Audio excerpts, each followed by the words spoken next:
For the Pirates today, they're facing the Cardinals. We have a 60th pitching run value, 60th percentile pitching value in Mitch Keller so far this year, but he has a 1.36 whip, so that's a little bit high for a starter. Although it's pretty in line with what he's done recently, he'll be able to pull it down over the course of the year. He was a 77th percentile pitcher in 2023, all the way down at 10th percentile last season, so that 0.05 whip really made a big difference. Less innings pitched, a lot fewer strikeouts, so that's the big noteworthy stat change. But he's been pretty good so far this year.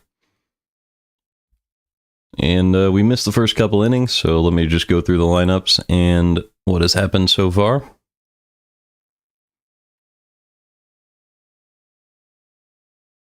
So Nootbaar hit a single back in the first. We're going to the bottom of the second right now. Followed by a double play by Mason Wynn, and then a pop out by Donovan. And then Cruz struck out after going way ahead in the count. And then Reynolds and McCutchen were retired. Bart and Valdez were retired with a nice strikeout on Valdez by Gray. And then Hayes hit a single, and Frazier popped out. So that's what's happened so far today. It is Cruz in center, Reynolds in right, and Pham in left for the Pirates. Bart behind the plate, Valdez at first, Hayes at third, Frazier at second, and Peguero at short. Cardinals have Nootbaar in left, Walker in right, Scott in center, as usual, but Arenado is getting today's game off. He was scratched late, so I'll have an update on that pretty soon. That means Gorman is playing third base today. Other than that, it's the standard Contreras at first, Burleson at DH. The reason they flipped those two is just to give some of them some rest, I imagine. So here we go. Let's see what happened to Contreras. He hit a fly out to right field to Reynolds. And here comes Burleson. So slider missed low.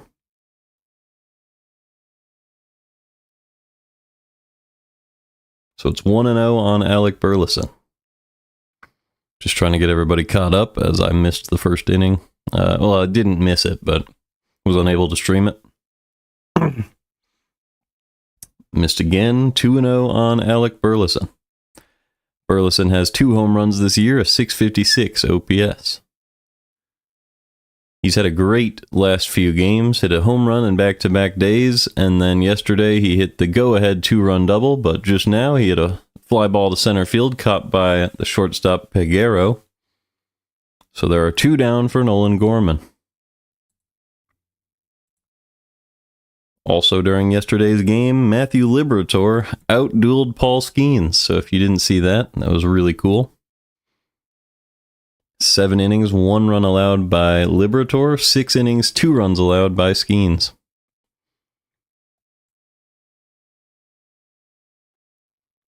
Gorman took a fastball outside there. It's 1-1 on him. He just has a 587 OPS this year, but looking for a second homer. Usually his home runs come every once in a while, and they kind of boost his numbers. So ideally, he'll find one soon. Especially with 2 outs, nobody on, why not? Here's the 2-1 pitch. Top of the zone, a little high, 3-1. Jordan Walker is standing on deck.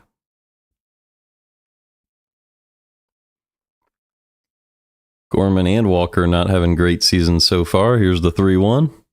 Up and away for ball 4. So Gorman draws a 2-out walk. And that will bring up Jordan Walker.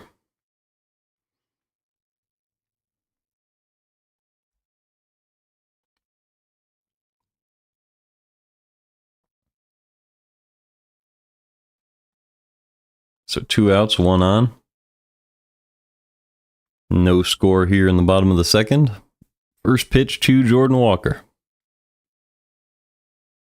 Inside with the sinker, popped foul into the seats, and it's 0-1. Walker not having a very good year. A negative 0.5 WAR. Well below replacement level.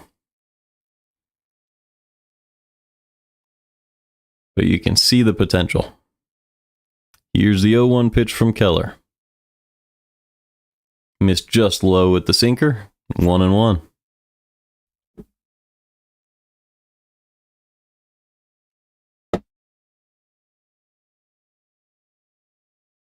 Keller up to pitch 19 on the game, so he's been very efficient so far. Here's the 1-1. Perfectly placed on the lower inside corner with the sinker. 1-2.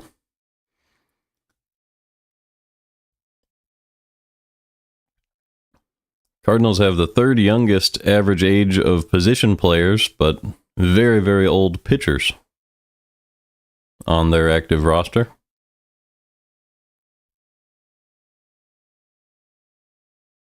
We're only behind Miami and Washington in the position player age statistic.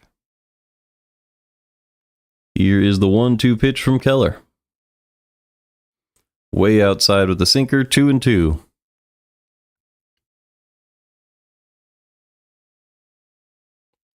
And Jordan Walker is a big part of that youth. Under 24 years old, I believe. Maybe 25 at the oldest. I don't believe he's there yet, though. 2-2, swing and a miss on a slider low and away. And that is strike 3. So let's go ahead and check Jordan Walker's age. And then we'll look at what Sonny Gray's been up to this year.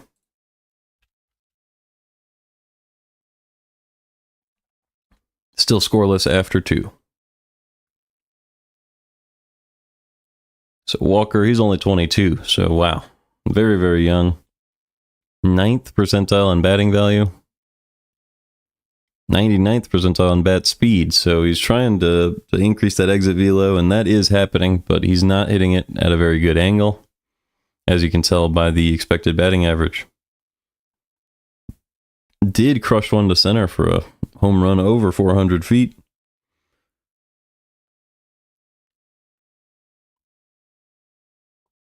I wonder if this is the Cardinals ballpark that they show here on the spray chart.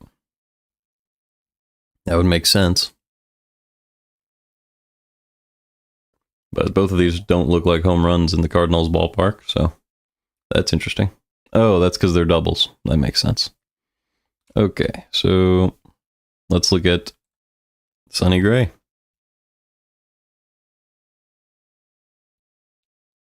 So Gray, he's a little above average this year, but a 1.19 whip is a little high for him. 2 years ago, he had a 2.79 ERA on 32 starts. And last year, he had a 3.84 on 28 starts, but he was very, very efficient. 203 strikeouts in 166 innings. That put him 62nd percentile in value, 91st percentile in strikeout rate. So this season, the strikeouts have come down as of now, and the walk rate is also higher, so he just hasn't been up to standard, but you expect Gray to figure it out. Very good guy, and he's from Missouri. So now let's take a look at the third inning. Here we go. So just one hit for each side so far. Gorman did draw a walk. No walks so far for Gray. First pitch to Tommy Pham is up and away with the fastball, 1-0.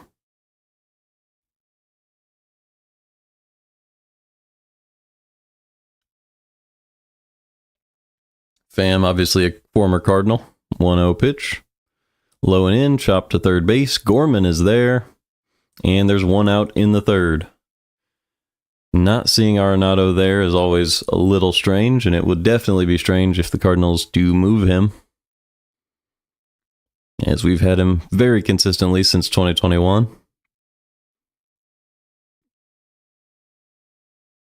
But that will bring up Liover Peguero. Shortstop for the Pirates, hitting .333 with a .666 OPS. And we have a pop-up caught by the first baseman Contreras. So one pitch, one out there. And now there are two down in the inning. And that'll bring up O'Neal Cruz. So Sonny Gray below 30 pitches. About to potentially get through the third inning. having given up nothing. O'Neill Cruz is 0 for 1, had a strikeout back in the first, despite getting ahead in the count. Curveball caught the outside corner, 0 and 1.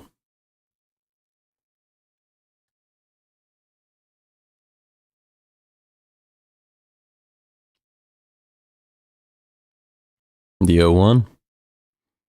Change up low and away, in there for a strike, 0 and 2. So Gray absolutely dealing after that first at bat. The 0-2. Fouled off of the leg of Cruz, and we'll do it again. Cruz, obviously, a guy with a crazy exit velocity. Every time he hits the ball, you expect it to be a rocket. He has the hardest average exit velocity in the league, along with arm strength and bat speed.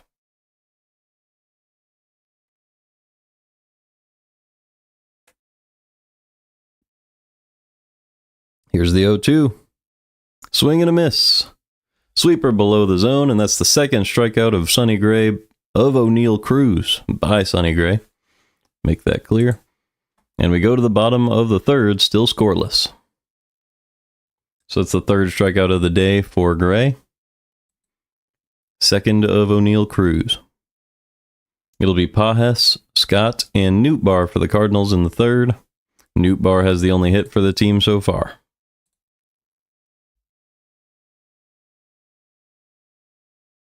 So we can grab Pedro Pajes because he's back in the lineup. 30th percentile in batting value. Let me see if I can get an update on Arenado right now, and then also on Herrera. Well, actually, I already have the update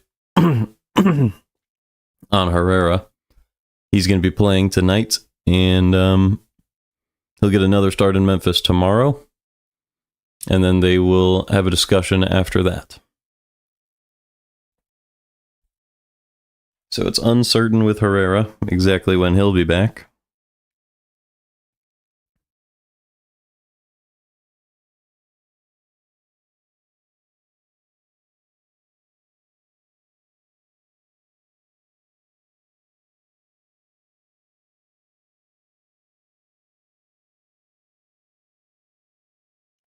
So the Arenado update, let's see.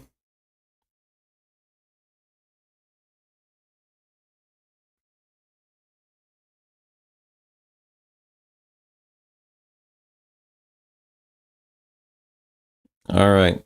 Per the St. Louis Cardinals, Arenado was scratched due to back spasms today. So no trade, nothing crazy happened. Just back spasms, although that could be a problem for the team going forward.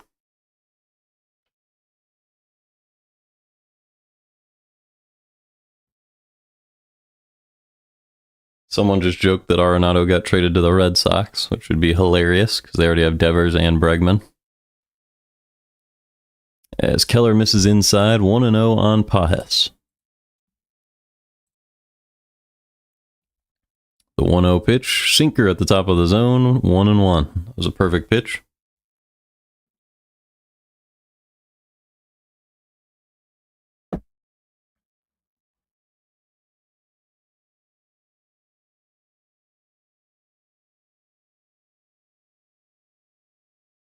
Pajes hitting .239 with 2 home runs on the year, the 1-1.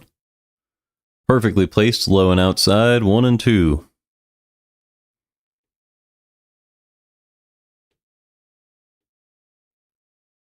Pajes had a great frame of a pitch back in that first inning. As the sinker misses up and away, 2-2. Pajes a little bit underrated as a framer, they were saying. Sometimes you just don't get the calls, even if you are a good pitch framer.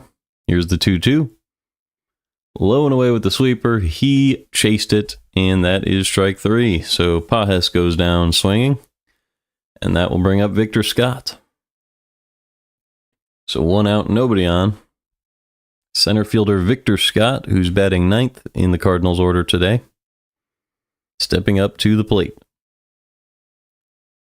He's hitting .286 on the year with a .763 OPS. Also, top 5 in stolen bases in the National League. First pitch from Keller. Way up and away with the curveball, 1-0.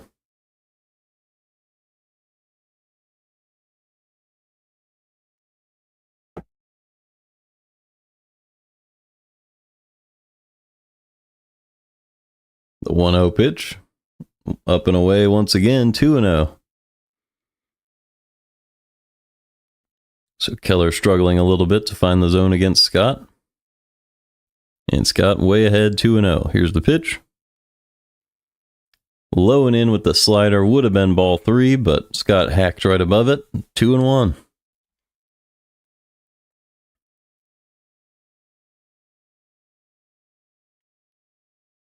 Two-one pitch is a slider in the dirt, 3-1 to Victor Scott. So Scott yet to see a pitch in the strike zone.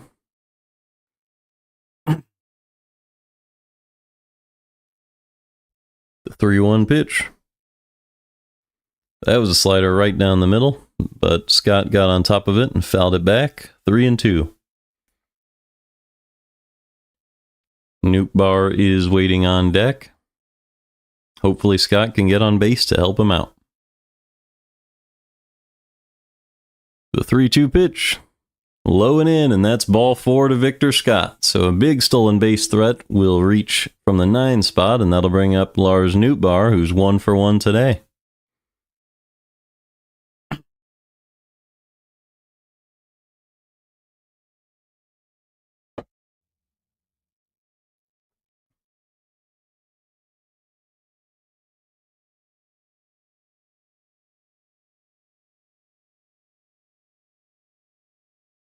First pitch to Nootbaar. Sweeper right down the middle for a strike, 0-1.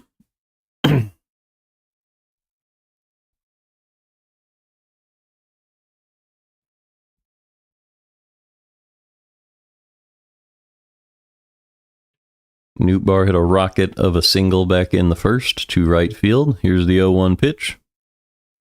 Way up and away with the fastball. That looked like a pitch out, although it did miss the normal pitch out location, so maybe not.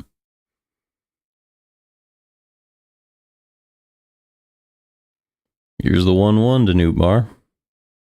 Nope, they're going to check on Scott. So after throwing it up and away last pitch with the fastball, now they check on him. So a lot of thought going toward Victor Scott here. If you're Nootbaar, maybe you hunt fastball as you send the runner. Here's the 1-1.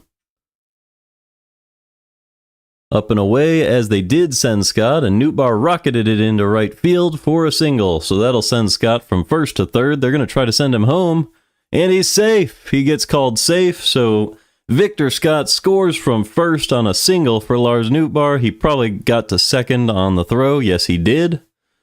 So Nootbaar on second. Cardinals lead 1-0 in the third. So Scott was running.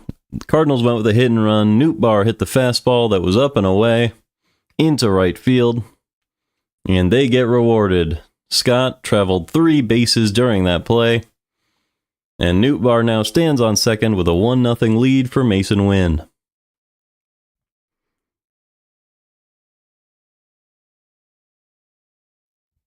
Thought maybe they would want to review that, but he got in before that tag was applied. Nootbaar on second, 1 out. Here's the first pitch to Mason Wynn with a 1-0 lead. Sweeper right down the middle, 0-1. So Nootbaar's been fantastic today, 2 for 2 now with an RBI as well. And a chance to score a run if Mason Wynn can deliver here.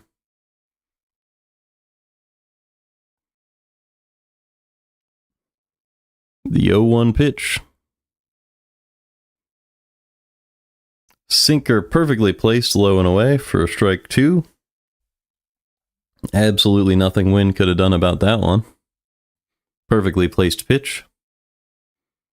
And here's the 0-2 from Keller. Sweeper way outside, 1-2.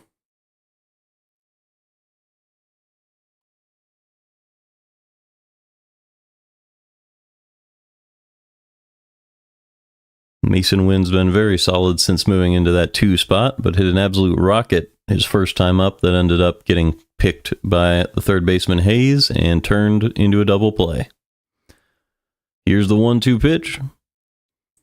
Slider low and in, fouled back, still 1-2.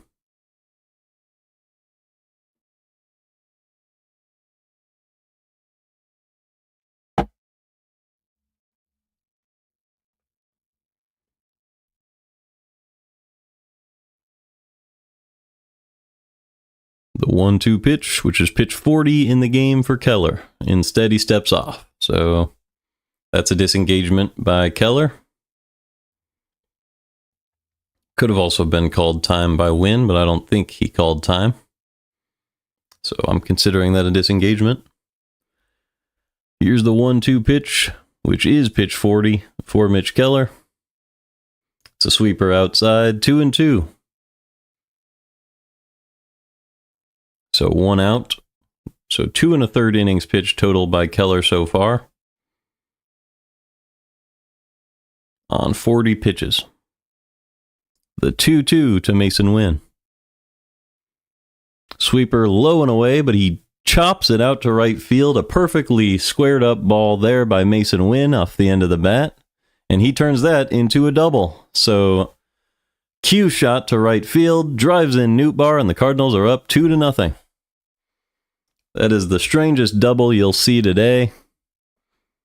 Right off the end of the bat, he spun it out to right field and able to keep it fair and turn it into extra bases. Nootbaar knew it right off the bat. He came around to score. And with a 2-0 lead and Wynn on second, Brendan Donovan steps up to the plate with a chance to extend the Cardinal lead. First pitch, he goes down and gets it. It was low and in, pop up to second base. And Adam Frazier makes the play. So 2 down now in the third. Mason Wynn on second for Wilson Contreras.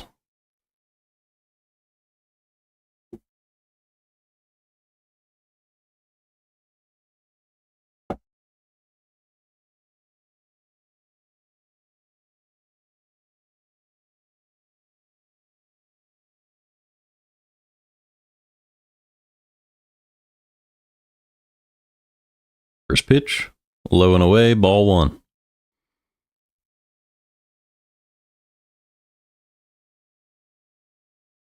Wilson Contreras hitting .248 on the year, but he's been excellent since that slow start.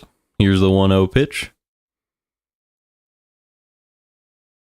Low and away sinker, fouled off, 1-1.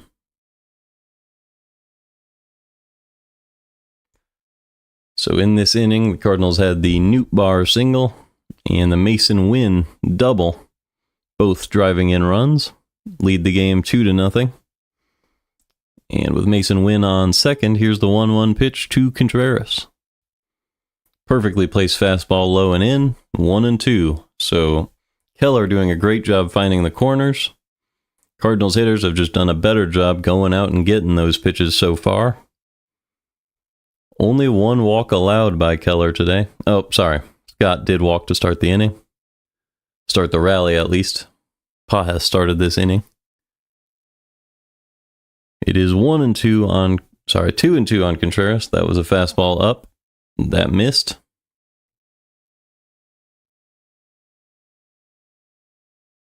Two outs, 2-2 count. Win on second. Here's a timeout by Contreras. So right before the delivery, Cardinals like to do that to pitchers.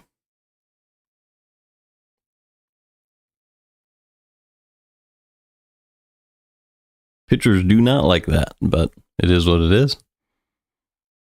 Win on second. Here is the 2-2 to Contreras. Low and away with the slider. 3-2 now. Alec Burleson waits on deck. If Contreras is able to reach, he will step up to the plate. Coming off a few good games. Here's the 3-2 pitch to Contreras. Low and away, and that's ball 4. Contreras bat flips that walk, and there are runners on first and second with 2 outs for Burleson. So a big chance to really put this game in the Cardinals' favor. for Burleson. Burleson hitting .255 on the year, as the Pirates will have an infield meeting prior to the at-bat. Pitching coach going to have some words with him. Burleson hit a home run a few days ago, another home run 2 days ago, and the go-ahead eventual game-winning double yesterday. So Burleson absolutely on fire right now. Another chance to do something big here.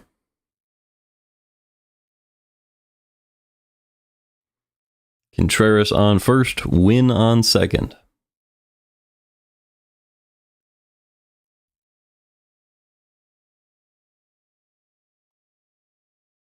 Pitch 49 in the game for Keller.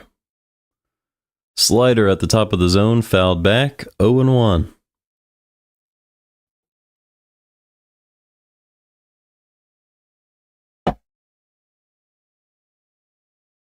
Defense playing Burleson to pull for sure, but there is somewhat of a hole up the middle. Here is the 0-1 pitch. Low and in with the slider, fouled back off the catcher's mask, 0-2. So Burleson's going to have to battle here in a big spot of the game. Cardinals do lead 2-0, but when you have two runners on, it's always a big spot. Chance to extend the lead.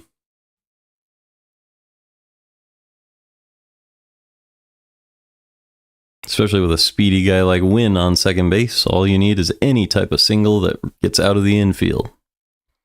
The 0-2 pitch to Burleson.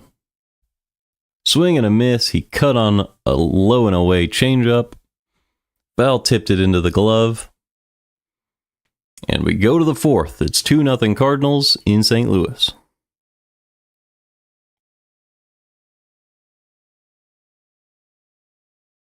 So the Scott walk led to the Nootbaar Q shot on the hit and run.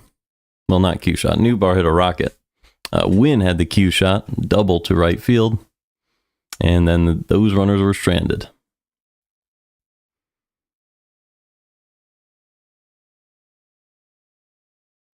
But a 2-0 lead. Let's take a look at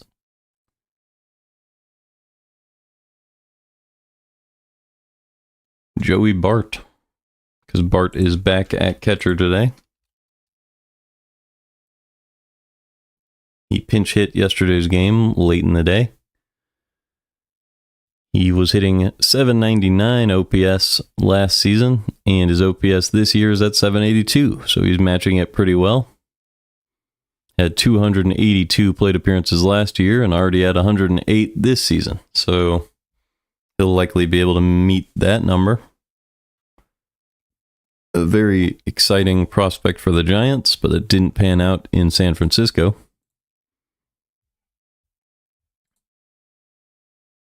Last season, they gave him 7 batting run value, so that's above average.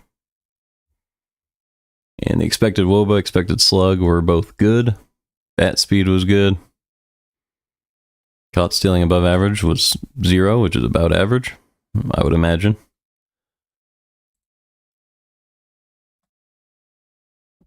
And he's at 0 right now in blocks, above average this season. A little bit worse on the caught stealing, but very good hitter.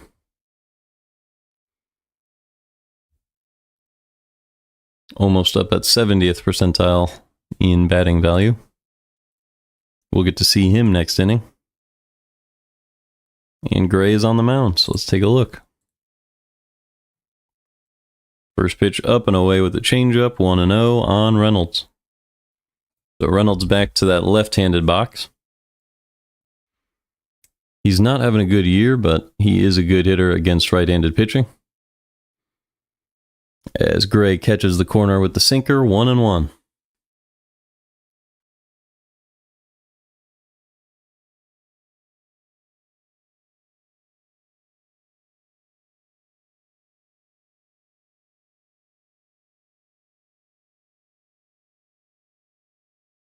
So Reynolds does like to face the righties.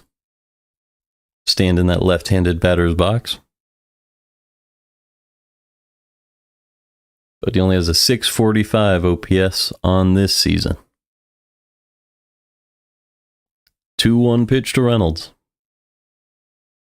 Four-seam up and away, fouled back, 2-2.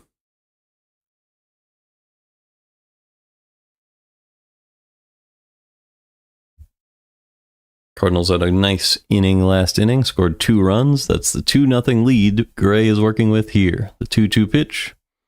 Perfectly placed curveball low and away for strike 3. And Reynolds goes down looking. So 1 out for Andrew McCutchen. Great frame job by Pajes as well, just to make sure.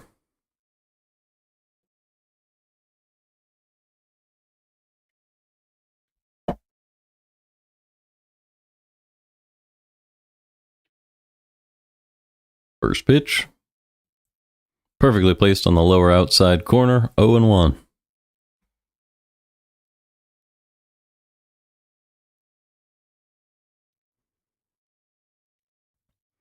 Second pitch to McCutchen. That one also gets the call. That was a curveball low and away. Did not find the zone. But it's 0-2 now on McCutchen. He is playing DH today. Pretty much his standard position as a Pirate. The 0-2 pitch. Sinker inside, fouled away. And they're going to say it hit him. But it was in the strike zone.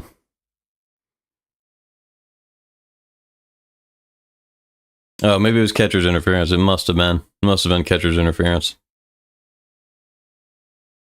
Yep. Hit off the glove of Pajes. So that makes sense. So McCutchen reaches on interference. Pajes has to shake that one off. 1 on, 1 out. Here comes Joey Bart.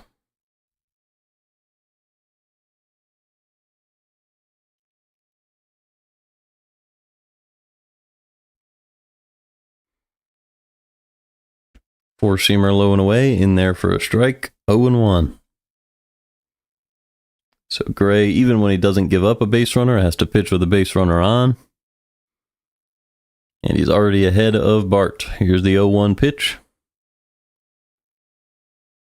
Perfectly placed sweeper, low and away, 0-2. So Gray really attacking right here. You'll love to see that. Way ahead of Bart, 0-2. Good chance here to maybe go up and in. Try to draw a swing and a miss or a ground ball. Instead, we have a warning about eye contact. So we'll do the 0-2 pitch again. Man on first, 1 out. The 0-2 to Bart. Missed low and away with the sweeper, 1-2. I feel like if I was going to throw a pitch outside the strike zone, I wouldn't want to make eye contact with the pitcher if it wasn't something I normally did, but that is what it is. The 1-2 pitch, I meant the hitter. But sweeper in the dirt, 2-2.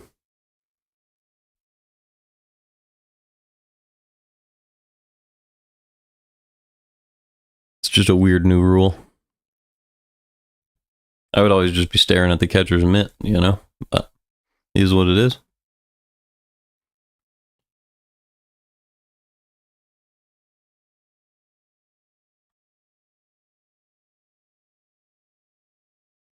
Playing Bart to pull a good amount here. Big hole on the right side of the infield. Holding the runner on. The 2-2 pitch. Check swing. He did not go. 3-2 now on Bart. So from 0-2 to 3-2 here. With Emmanuel Valdez on deck.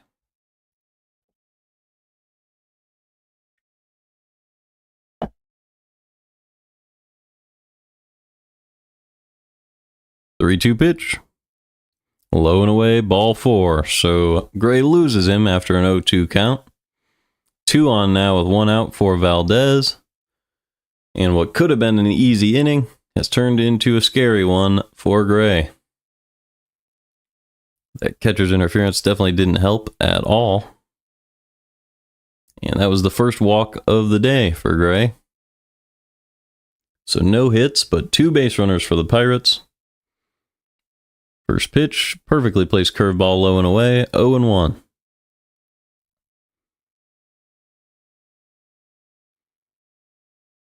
That was a pitch you would want to just throw over and over because it could create a rollover ground ball. That's really what you need here. The 0-1, sinker in the dirt, 1-1.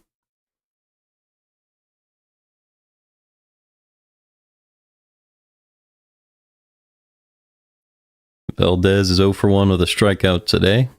Wouldn't mind one of those again. The 1-1. Up and in, popped up with the cutter. Gorman is there. Infield fly rule in effect. And there are 2 outs now in the 4th for Ke'Bryan Hayes.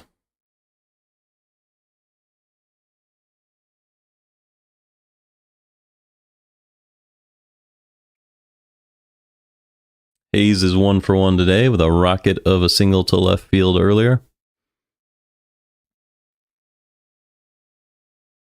We'll see if Gray can put him away this time.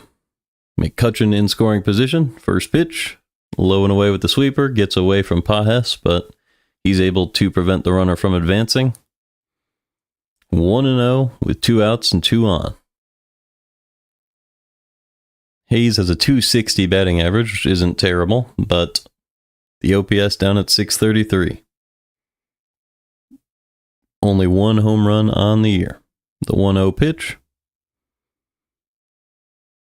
Really nice sinker right down the middle. 1-1.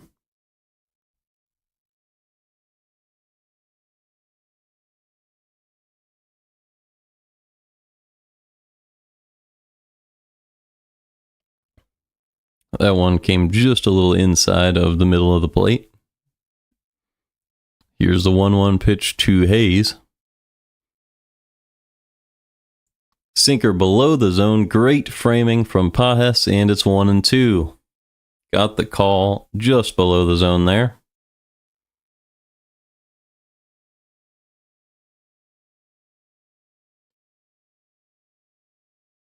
Timeout by Hayes that time. So Gray will have to reset. Hayes has been very good with 2 strikes this season. .238 average in those situations. The league average is 169.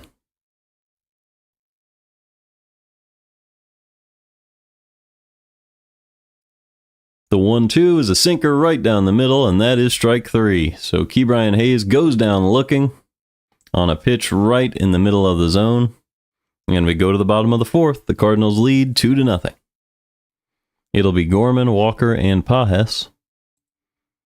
6, 7, 8 for the Cardinals.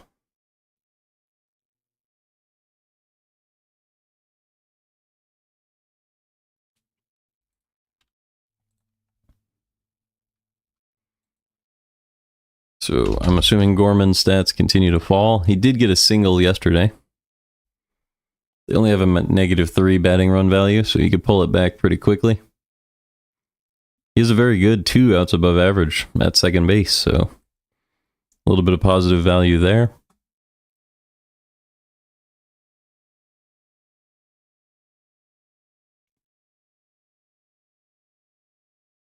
But the strikeout rate up at 27.3.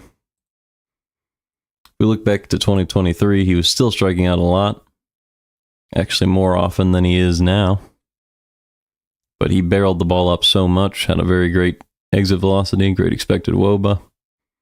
19 batted run value. You can see all these home runs. 27 of them. So if he could get above 30, that would be great, but we'll have to see. Right now he only has the 1 and a couple doubles that are nearby. And the average exit velocity all the way down at 87.3. So 2 years ago, the average was 91. 2022, the average was 89.2.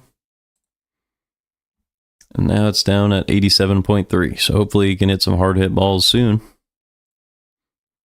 Try to get those numbers back up.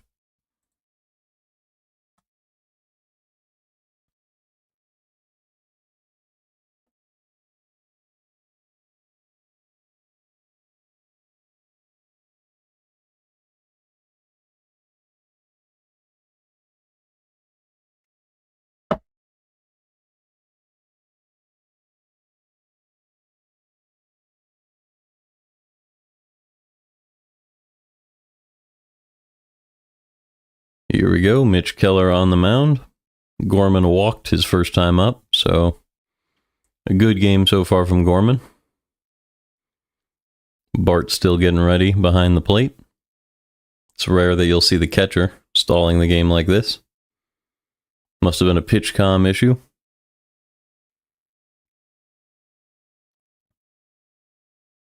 First pitch to Gorman is a changeup low and away, in there for a strike, 0-1. Part of the issue is you gotta not let pitchers always get ahead of you. The 0-1 pitch, curveball in the dirt, 1-1.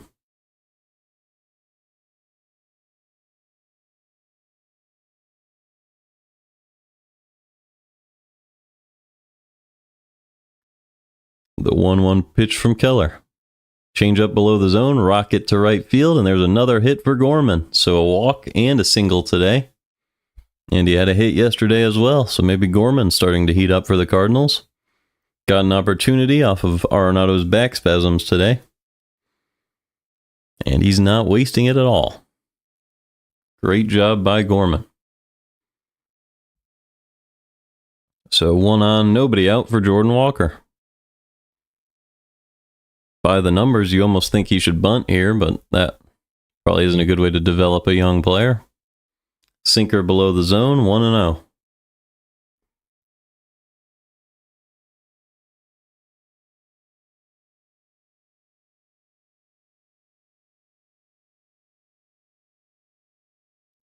The 1-0 pitch from Keller. Inside, ground ball to third base, and it's a double play. So Walker gets rid of the Gorman single with the double play, and here comes Pedro Pajes with 2 outs and nobody on.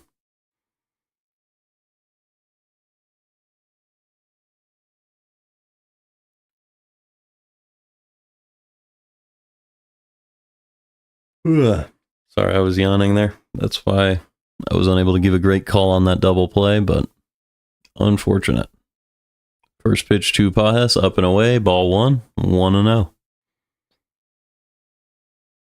So from a strategy perspective, Walker definitely should have bunted there, but obviously a big guy like Walker, you hope he can drive the ball, but we just haven't seen it this season.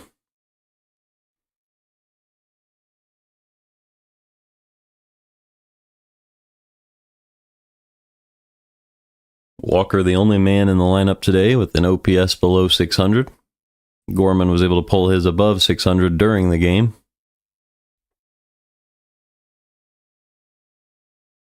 And his hit was erased. So it's 1-2 on Pajes. He fouled one back that time. There's nobody on. 2 outs here in the 4th.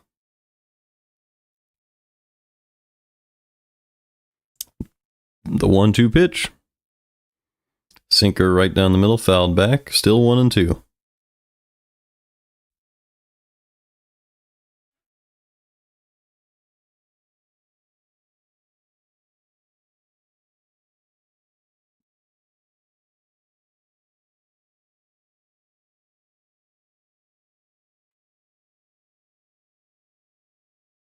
The 1-2 pitch to Pajes. Sweeper kind of hung at the top of the zone, but he lofted it out to center field. Easy play for Cruz, and we go to the 5th. Still 2-0 St. Louis. Only 1 hit allowed by Gray so far. And he'll have a 2-run lead to protect in the 5th. Gray is at 52 pitches. 33 of those have been strikes. Not a bad pitch count through 4.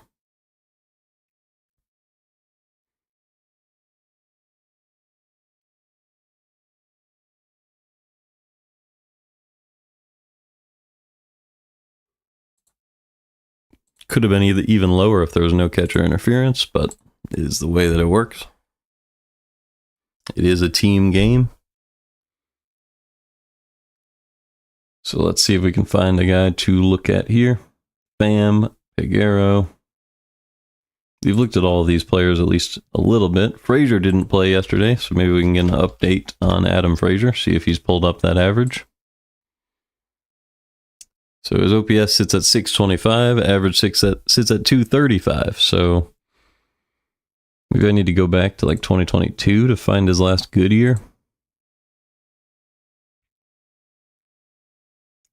Nope. 2021, he was good. He had 5 batting runs that year, a 288 expected batting average, and a really good low strikeout rate.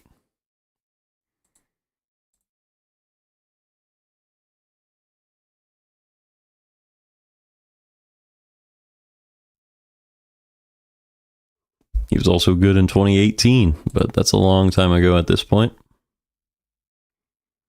As of now, you kind of know what you're getting from Frazier. Probably not going to be above average as a hitter. Can be a little above average as a fielder, but just a league average second baseman on a good year. And that kind of has been the way it has been. So we'll see what Frazier can do here against Gray. First pitch. Cutter at the top of the zone, in there for a strike. 0-1.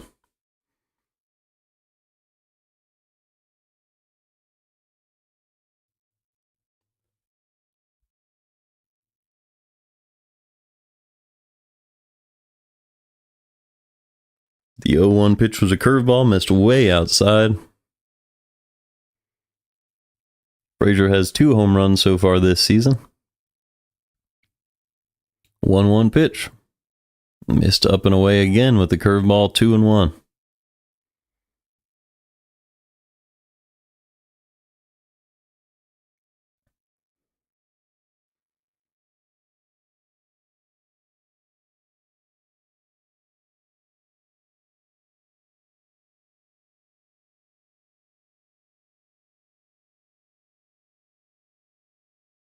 Perfectly placed cutter there.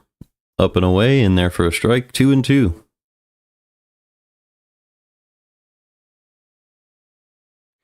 Here's the 2-2 pitch. Up and away, rocketed the other way for a foul ball. Still 2-2.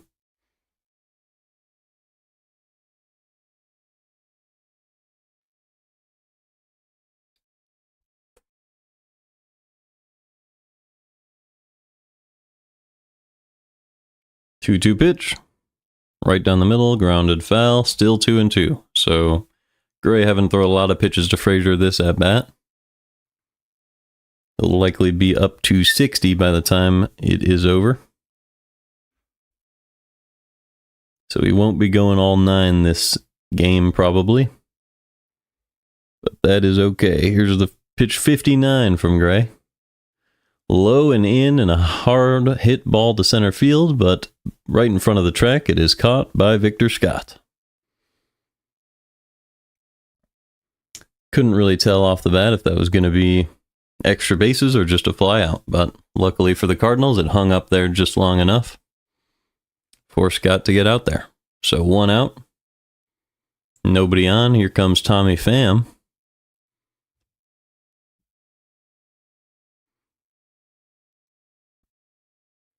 As Gray approaches 60 pitches in the game. Catches the inside corner with a curveball. 0-1.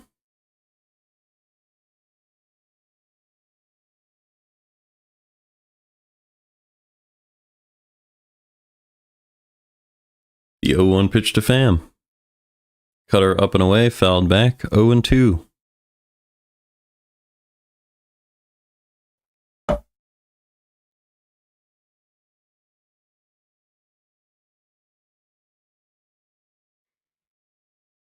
Pitch 62 for Gray. Here we go. The 0-2 to Pham. Low and away, just missed with the sinker. 1-2.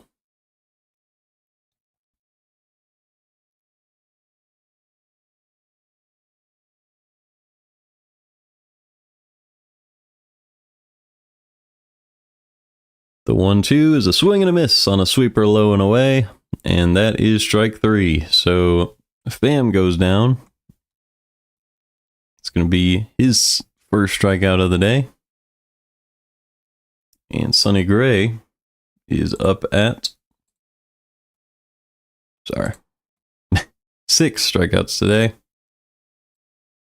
And that will bring up Liover Peguero, the 9 hitter for the Pirates, in the 5th. First pitch, swing and a miss on a curveball below the zone, 0-1. The Pirates have just 1 walk, 1 single, and a reach on a catcher's interference in this one, 3 base runners. Sweeper low and away that time, 1-1.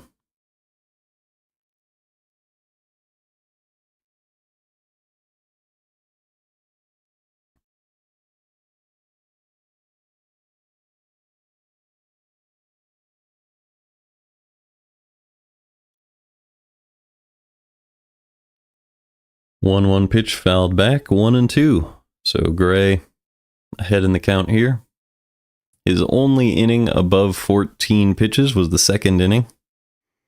Was the 4th inning. After the catcher's interference. And this one will reach 15 pitches here. The 1-2. Ground ball foul, and we'll do it again.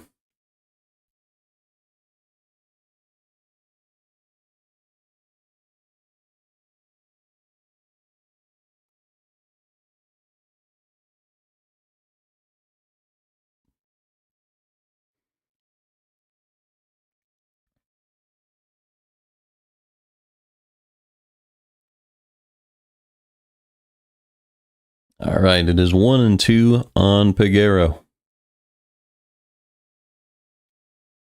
Here's the pitch from Gray. Swing and a miss on a sweeper. Got him thinking it was the fastball. That one was low and away in the dirt, but the initial trajectory had him swinging. And we go to the bottom half of the 5th. It's 2-0 St. Louis. Jeez, I need a minute. It'll be Victor Scott, Lars Nootbaar, and Mason Wynn, the guys who started the rally back in the 3rd, this time in the 5th.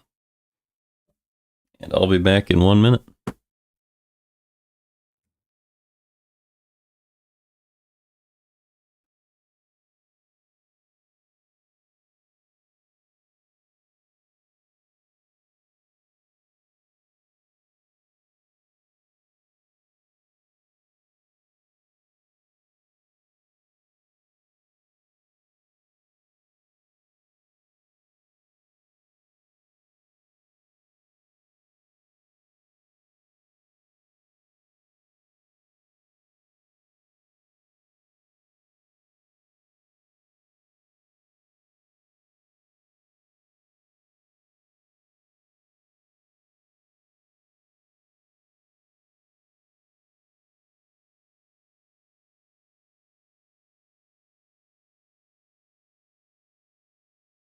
All right. So Victor Scott, due up first. I do just want to grab the outs above average leaderboard, just to see where he is and who he's up with as far as defensive performance this year. Victor Scott, there he is. He's tied for 3rd with a few other people: Bobby Witt, Geraldo Perdomo, Garrett Mitchell, and Otto Lopez. So that's pretty impressive.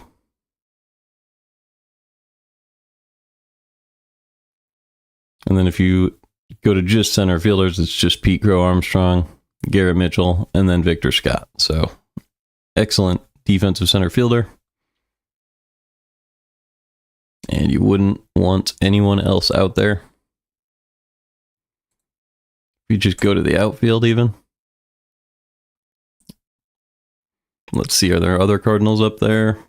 It's going to take a while. Nootbaar has 1 out above average that puts him just outside the top 30.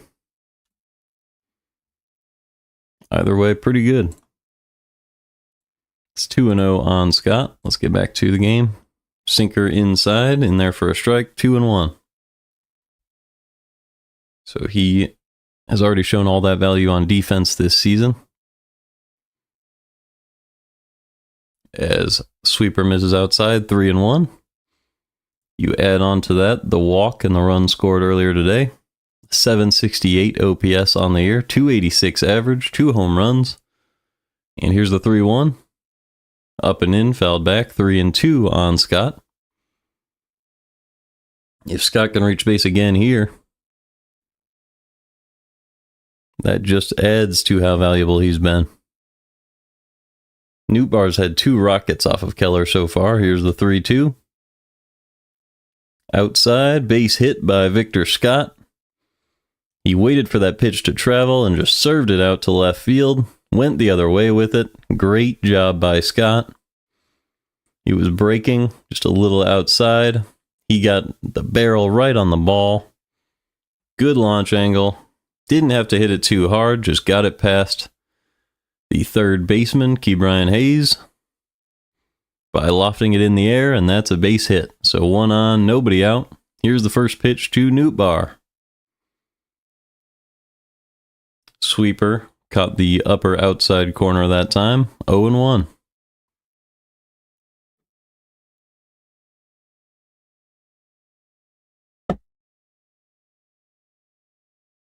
Redbird having some fun behind home plate. The 0-1 pitch to Nootbaar. Really good sweeper inside that time. Nootbaar hacked right above it. And it's 0-2.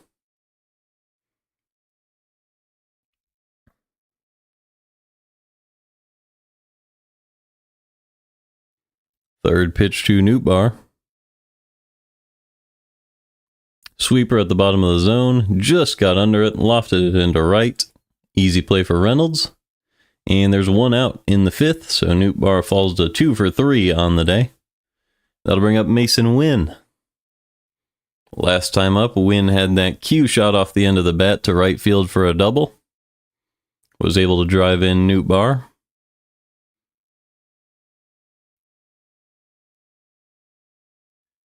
And we'll see what he can do here with the runner on.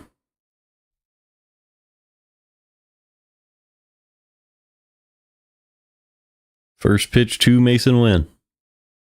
Low and away with the fastball, swing and a miss, 0-1.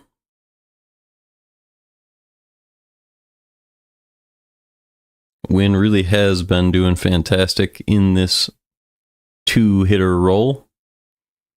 As here's the 0-1 pitch from Keller. Instead, he'll check on Scott at first, so they are afraid of the stolen base.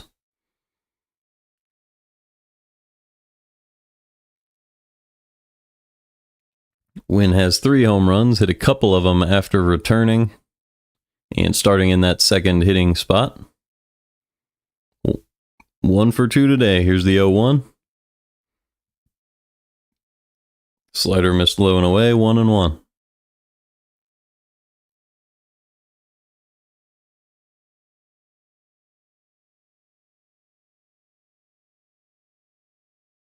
Wouldn't mind seeing a stolen base attempt here. Here's the 1-1 pitch.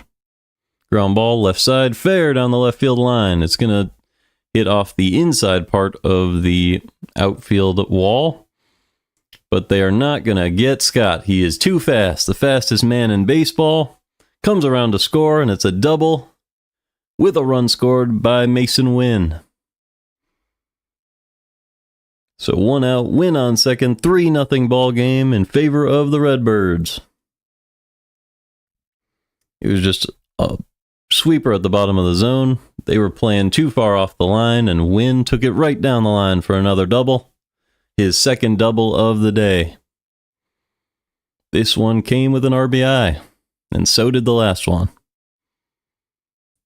2 RBIs today for Wynn out of the 3 Cardinal runs. And they lead 3-0. And now with Wynn on second, here comes Donovan. Donovan is 0 for 2 today. Chance for him to get on the board and score another run for the team here. First pitch to Donovan. In there for a strike, fastball inside, 0-1.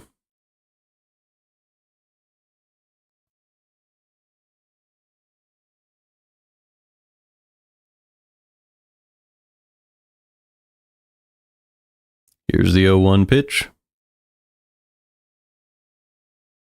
Up and in, ball 1, 1-1.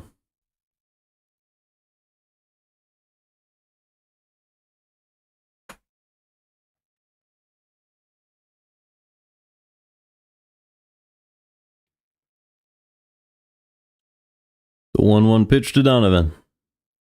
Curveball below the zone, lofted out to center. O'Neill Cruz is there. 2 outs now in the 5th. With Wynn still on second, and that'll bring up Wilson Contreras.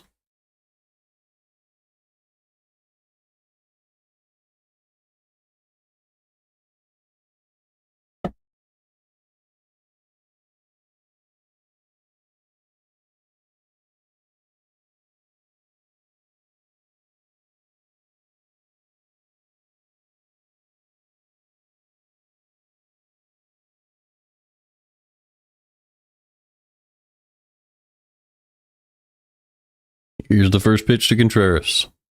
Inside, ground ball foul on the sinker, 0-1.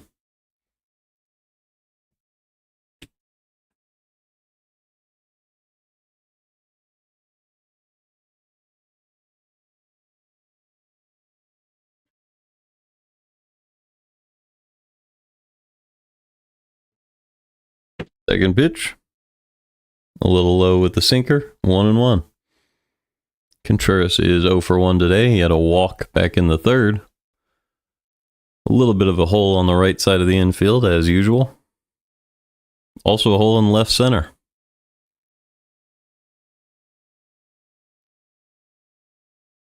The 1-1 to Contreras. Swing and a miss. Swung out of his shoes there. He fell down. 1-2 on Contreras. Mason Wynn still on second base. Chance to extend the Cardinals' lead here. 2 outs and runners in scoring position. Contreras hitting .294 on the year. The 1-2. Swing and a miss on a sweeper up and away. Goes down on a foul tip. And we'll head to the 6th. It's 3-0 St. Louis.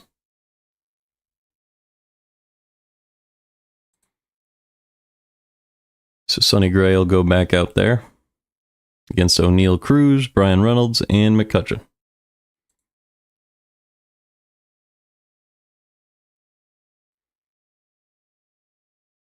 When you're in a series against these guys, at least one time per game, just pull up the O'Neill Cruz Baseball Savant. Just admire it. Arm strength, the 100th percentile, bat speed, and average exit velocity. Obviously, the barrel percentage, the hard hit rate, expected WOBA, still way up there as well.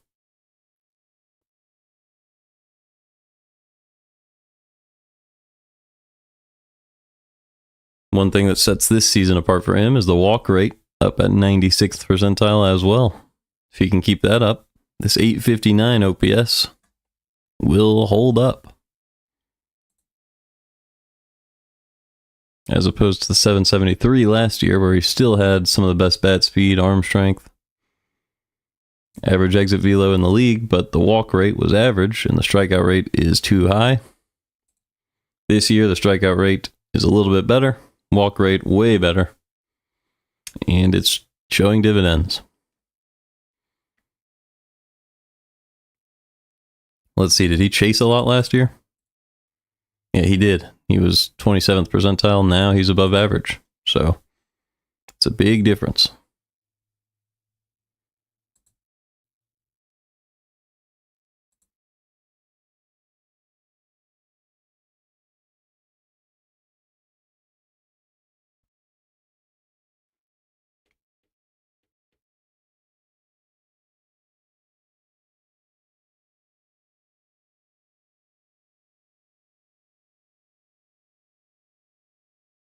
First pitch to Cruz was a changeup, popped up to first base, and Contreras is there, 1 out in the 6th. Didn't take long that time.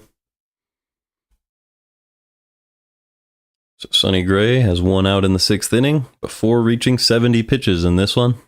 And this is even with a catcher interference, making him face an extra hitter in his longest inning. First pitch to Reynolds.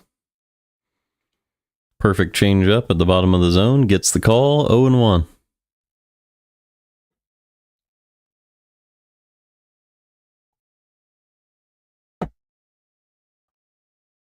The 0-1 pitch. Swing and a miss on a curveball below the zone, 0-2. Reynolds is 0 for 2 today with a ground out and a strikeout. hitting .221 on the year. Not his best season so far.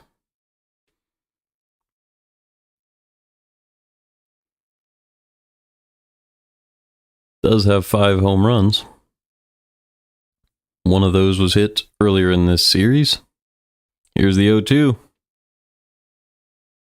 Sweeper in the dirt, 1-2.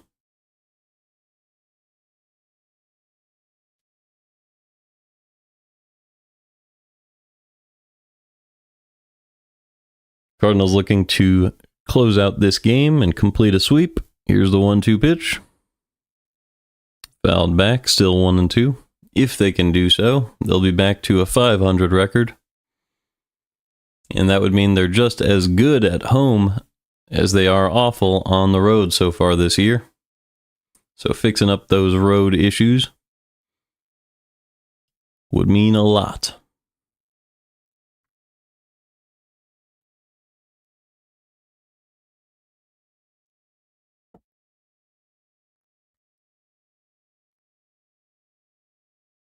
The 1-2 pitch to Reynolds. Sweeper low and away, 2-2. Sonny Gray up at pitch 75 coming up.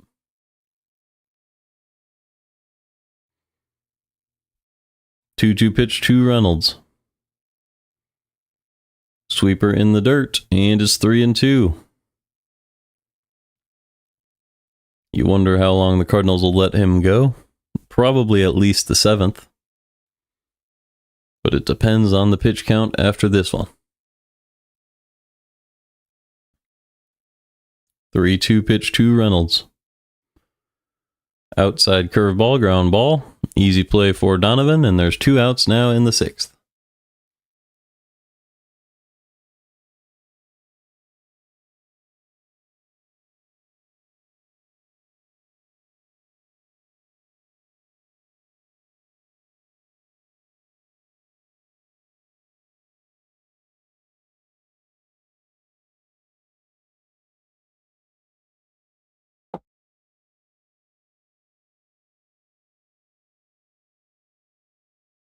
Here comes McCutchen. First pitch. Low and away with the cutter. 1-0. Gray has only allowed 1 hit and 1 walk so far in this one.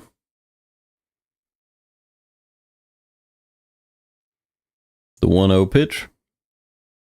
Inside with the 4-seam. That's ball 2. So McCutchen ahead in the count early.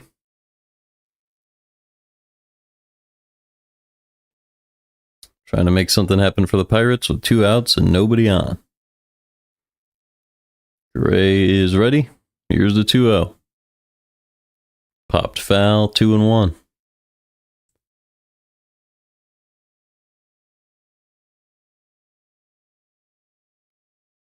McCutchen, obviously the 2013 MVP in the National League. Still going at it for the Pirates. Did spend some time with the Phillies. Here's the 2-1. Up and in, and that's ball 3. So McCutchen way ahead in the count here.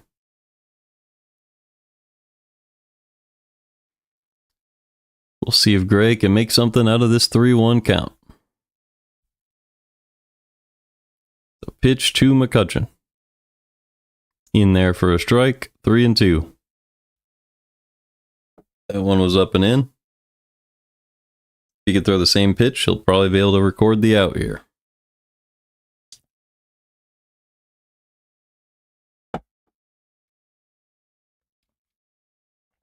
Three-two hard ground ball fair. Over to Gorman, who ended up throwing it all the way toward the St. Louis dugout. That's an infield single for McCutchen. Good attempt by Gorman, but he is not Arenado. And McCutchen reaches on a nice infield hit down the third base line. So that'll bring up Joey Bart, who is 0 for 1 with a walk so far today.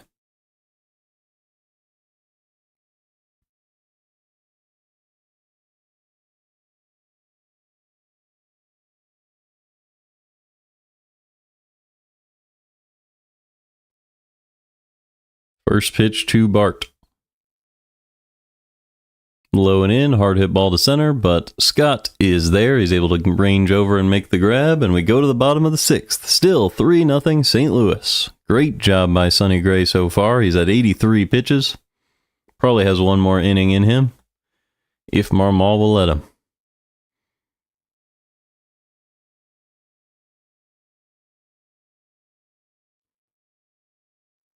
So it'll be Keller versus Burleson, Gorman, Walker in the bottom half of the 6th.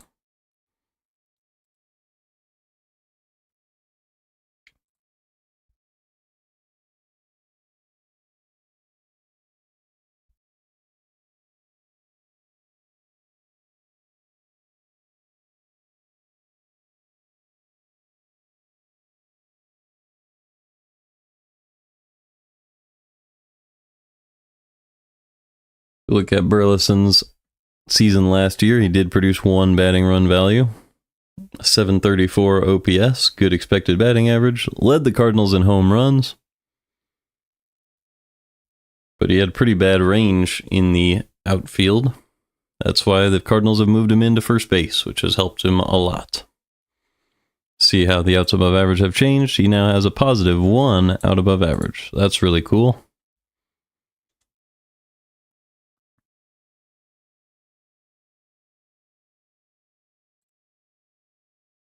Gorman's also been good on defense this year. Let's see what Walker's been up to.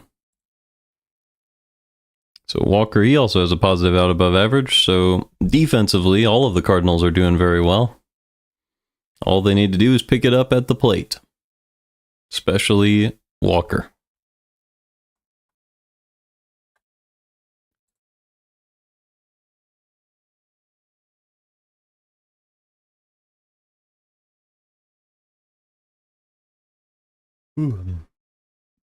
Last night, Burleson hit that hard hit double into the corner off the foul line to give the Cardinals the lead and beat Paul Skeens.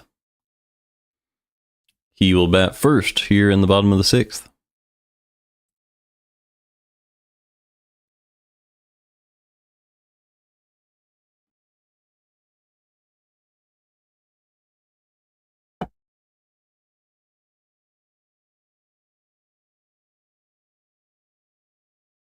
Keller has thrown 80 pitches, 50 strikes so far.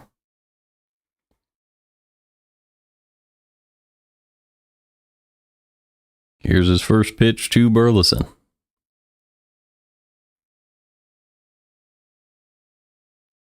Low and away, ground ball. Easy play at second base, and Frazier makes it. So there's 1 out in the 6th. And that will bring up Nolan Gorman. Gorman is 1 for 1 with a walk today. He's been very good so far in this one.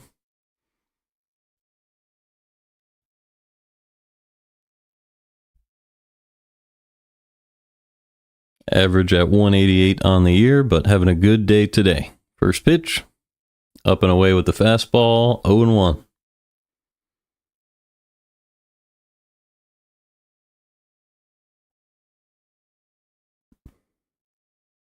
The 0-1 pitch, up and away, ball 1. It's 1-1 on Gorman.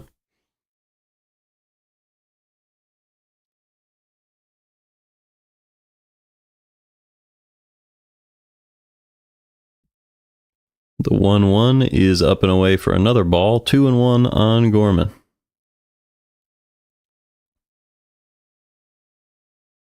Gorman way ahead in the count here.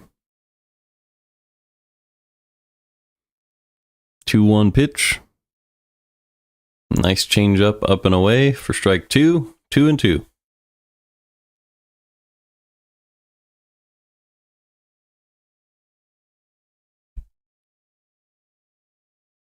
Two pitch to Gorman.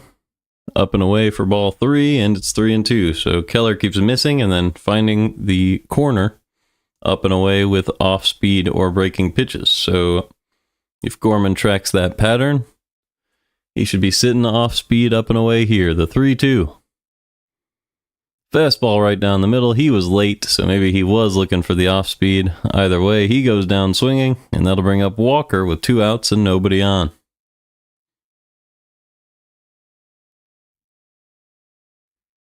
So good trickery there from the Pirates to set up the pattern and then break it on that last pitch. First pitch to Walker is a perfectly placed sinker, low and away. First strike, 1. Walker has a strikeout and a double play in this one. Here's the 0-1. Bottom of the zone sinker, popped up. That will get into the seats, and it's 0-2.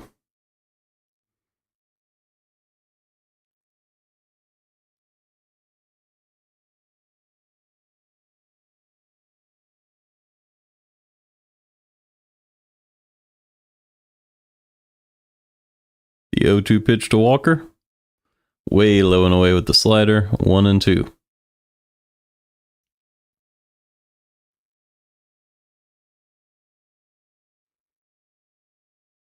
Really hoping to see some power from Walker here. Maybe make some good contact. The 1-2 pitch, low and away with the slider, 2-2. It's a good take from Walker there. He saw that one out of the hand.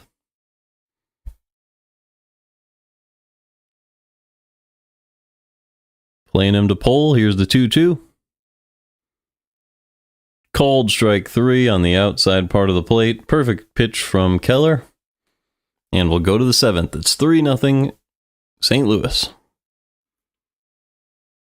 It's just rough watching Walker. Had the ground ball double play. Couple of strikeouts.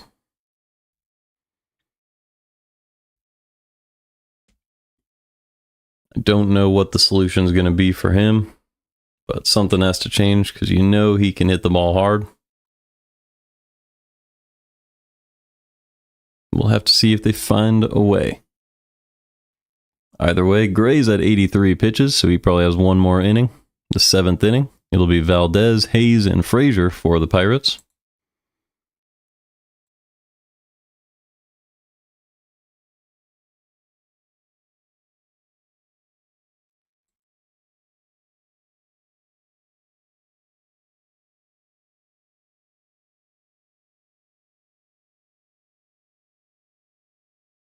Valdez has been an average hitter so far this year, 671 OPS. Does have 3 outs above average, which is great. He's been good on all the peripheral stats, but it hasn't gone his way. Really everything. He's been very good.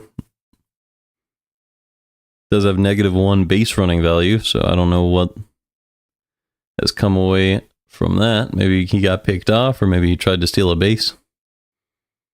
Didn't work out.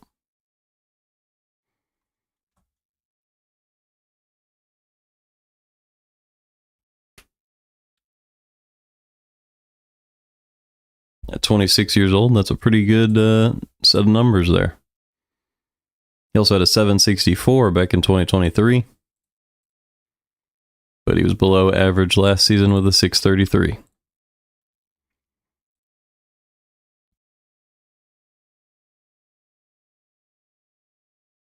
So Sonny Gray will face Valdez, Hayes, and Frazier. And if we look at Keller, Keller is at 92 pitches, so his day is either over or it'll be over in the bottom half of this inning.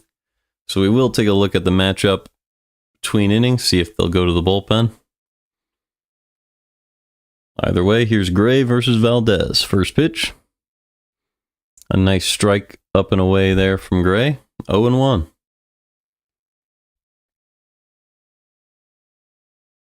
Cardinals trying to hold on to a 3-run lead here in the 7th. Here's the 0-1 pitch. Ground ball, right hand side. Nice play by Burleson. Flips it to Gray, and there's 1 out in the 7th.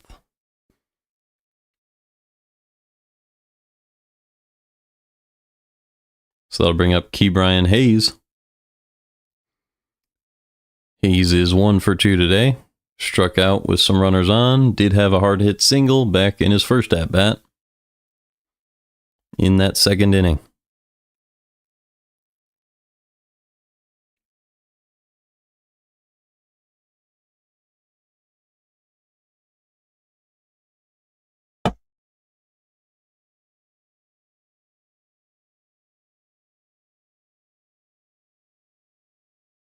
First pitch from Gray.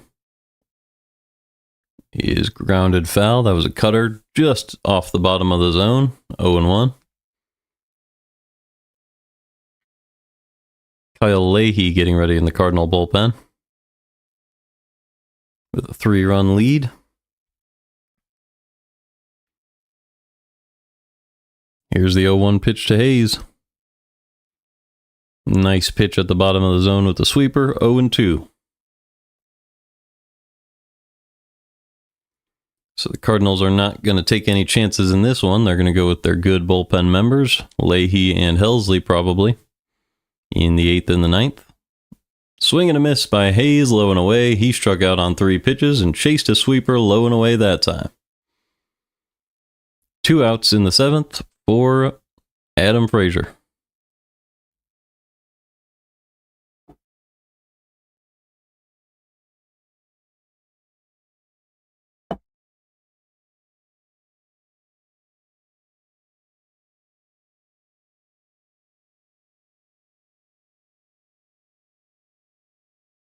First pitch to Frazier. Right down the middle. Queued up over to Gorman. And it's a 1-2-3 inning for Sonny Gray. So he's stuck at 89 pitches. You wonder if his day's not over. Probably is. He got through 7 scoreless there. Didn't quite reach 90, but you don't expect a guy to do a sub-11 pitch inning in the 8th. So you probably just go to Leahy and Helsley in the 8th and the 9th. We'll have to see. Either way, Keller has 92. It's going to be Pajes, Scott, and Nootbaar in this inning for the Cardinals. That's 2 good lefties and a righty. So maybe they leave Keller in to face Pajes and then go to a lefty. That would make a lot of sense. Could also just stick with the lefty right off the bat.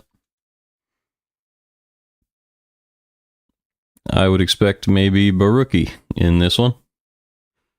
Maybe Wentz. They are down by 3. You could just go to Wentz and let him try to finish off the game. Wentz makes a lot of sense here. That's what I would do.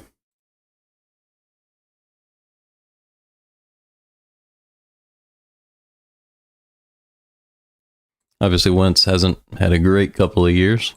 If you look at his numbers. But a 3.44 ERA this one in this season. 18 innings pitched, 15 strikeouts. That's pretty good. It's not great. It's a little below average, but for a lefty to just finish off a game where you're already down by 3 wouldn't make a lot of sense to try to do much different. He was above average for the Tigers in 2022. A little below average last season. And about average so far this year. Just try to get through a few innings. That's what I would do.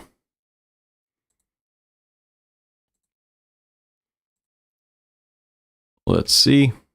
They are going to stick with Keller against Pajes, so this might be a 1-batter thing. Misses low with the sinker. That's 1-0 on Pajes. So Pirates not afraid to let their pitchers throw 100. Skeens went over 100 last night, and Pajes takes a sinker up and in, up the middle for a single. Nice hit by Pedro Pajes. So that one was up and in. He just got the bat around on it, squared it up to center field. They're showing the sprint speed by Victor Scott back in the 5th, 29.3 feet per second. 10.23 seconds, first base to home plate.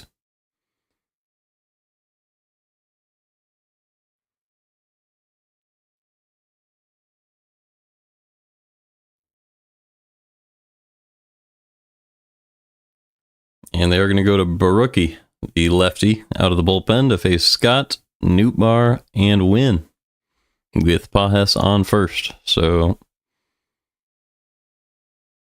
let's go ahead and look at that.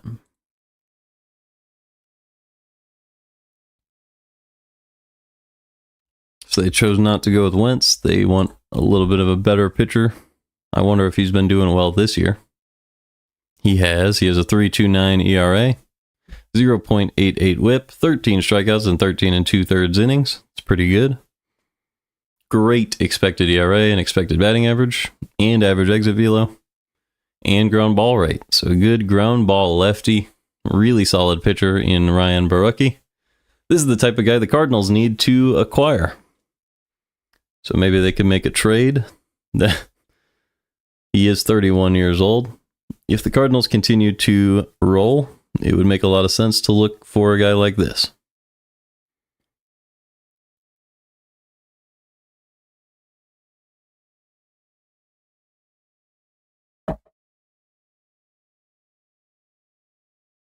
This is a win now lefty right here. The only thing he's not doing is getting guys to chase, but that doesn't matter that much as long as you're getting ground balls. And putting it in the zone is walk rate above average.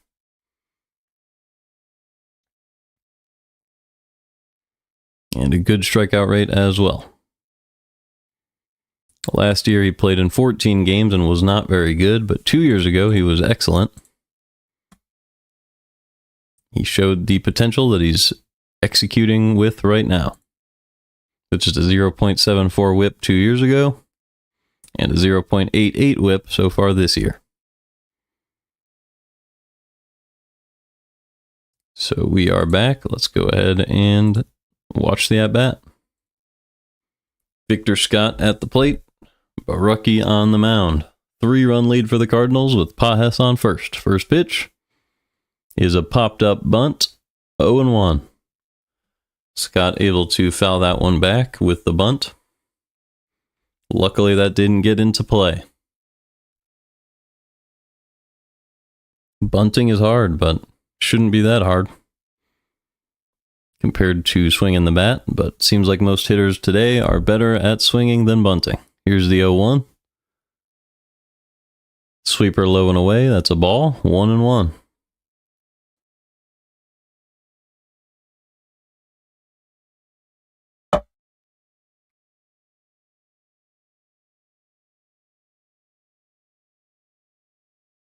Third baseman playing very close. He could go the other way easily here. The 1-1.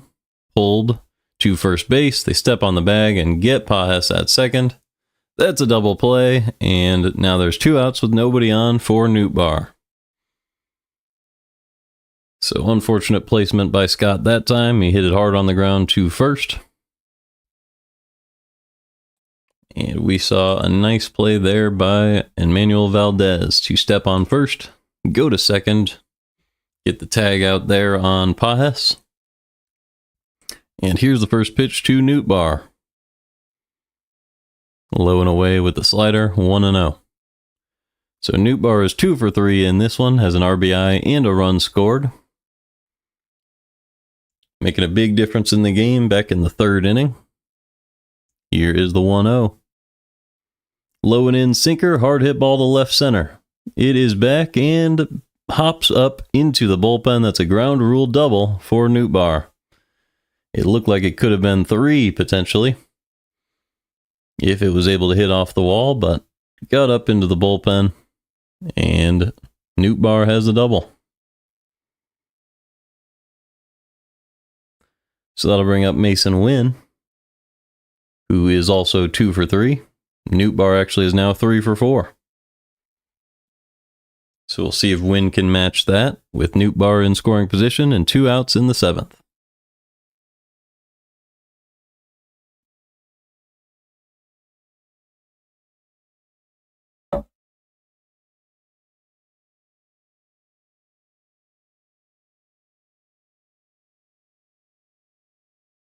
Pitch is low. That's ball 1.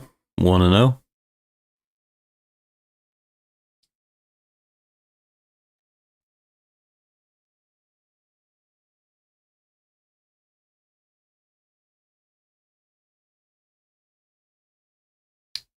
Pitch is low again. That was a splitter. 2-0. So Wynn has the platoon advantage. Borucki's been an excellent lefty this season, but you wonder if he's faced a whole lot of righties this year. Here's the 2-0. Outside with the splitter, fouled back. 2-1.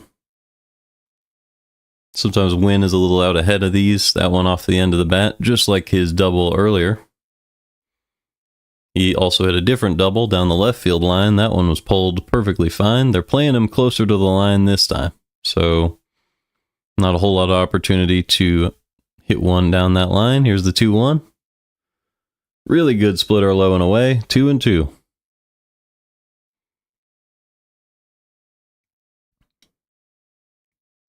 Maybe he'll be able to cue another one up to the right-hand side and get another hit that direction. Here's the 2-2 pitch from Barucki. Slider outside, popped up. Easy play at first base for Valdez, and he makes the catch. So we go to the 8th. Still 3-0 St. Louis, despite a couple hits that inning. And we'll see if this is going to be Gray or if it'll be Leahy. So Gray threw 89 pitches, 60 of them strikes so far today through 7 innings. Hasn't given up any runs. He's been excellent. Wouldn't be a bad idea to send him back out there, but if not, it will be Leahy. So we can pull Leahy's stats. If the Cardinals could get a lefty like Barucki out of the bullpen, it would make a big difference. But right now you have Leahy, you have Maton, you have Helsley. Those are your big 7, 8, 9. And then if you need a lefty, you have Matz. That's not a problem at all. It's not a bad setup they have going on. And once they get Zach Thompson back, maybe he could be that good lefty they need. Either way, Leahy's been one of the best relievers in the league. A 1.27 ERA, 0.56 whip in 17 games this year, 21 innings pitched, 18 strikeouts. Has brought his career whip to below 1.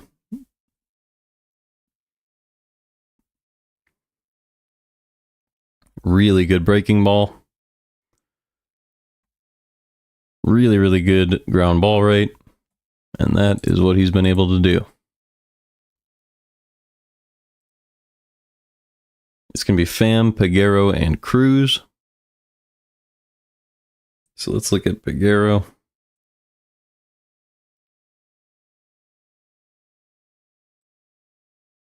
He is a shortstop, so you assume he's right-handed. He is, so that's 2 righties.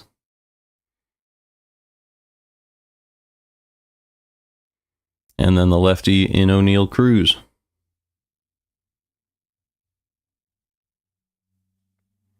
So here we go.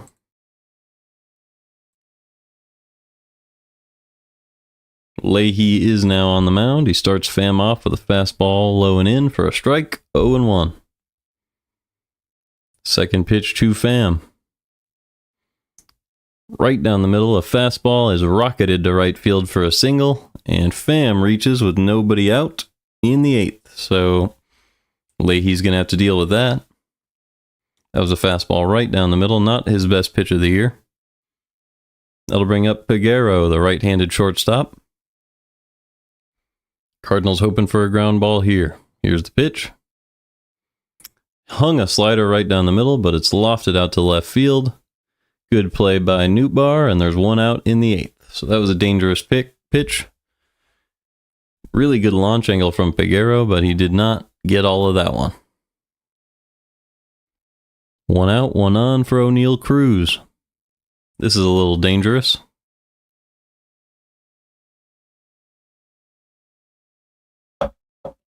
Cardinals holding on to a 3-run lead here.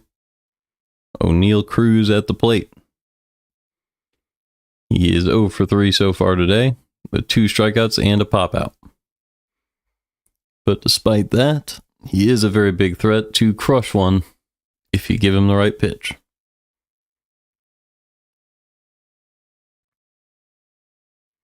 They continue to go up and away. I don't mind that, but just don't give him a good angle. Here's the 0-1. Below the zone, absolutely blasted to center field.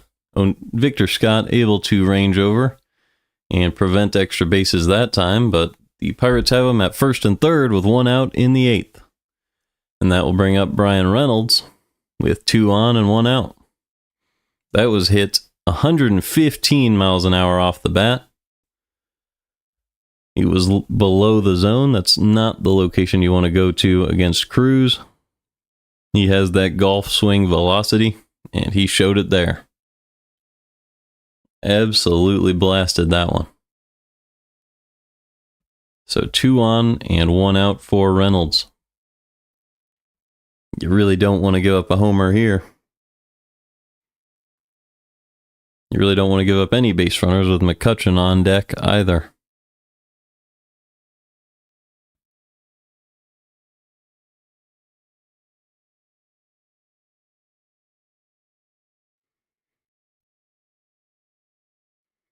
So Leahy settles in here. Reynolds is 0 for 3 with a strikeout today. Cardinals hoping to get a ground ball here. Reynolds already has 2 groundouts and a strikeout so far today. Negative 0.3 WAR on the year. It'd be a great time for the Cardinals to get another one of those ground balls. Here's the first pitch. Right down the middle with the fastball, 0-1. His location almost too good there. If he was gunning for the middle of the zone, maybe he should aim for a corner. Here is the 0-1 pitch. Inside with the curveball, 0-2.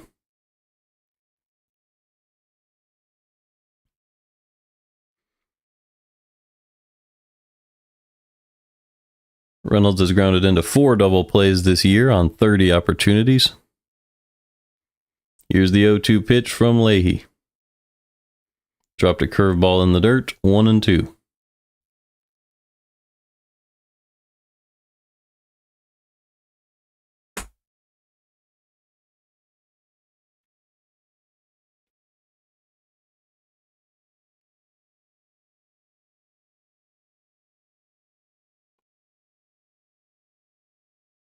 The 1-2 pitch from Leahy. Way above the zone with the fastball, 2-2. So Leahy on his 10th pitch of the inning now. It's taken a little while. Hoping to get a ground ball with 2 on and 1 out here. The 2-2 pitch.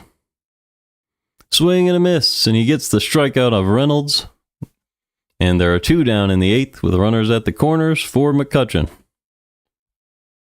So Leahy might be able to strand a couple of hitters here.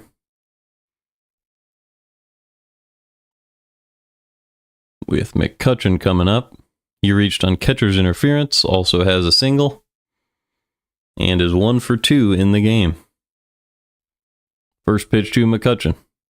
Hard hit ball to the right-hand side, but a great range out play by Donovan to get McCutchen at first, and Leahy is through the inning. So he gives up 2 base runners off of the first 3 hitters and manages to strand both of them. Cardinals lead 3-0 going to the bottom half of the 8th. It is Donovan, Contreras, and Burleson. So this is lefty, righty, lefty. So if they go to a lefty, that'll be great for Contreras.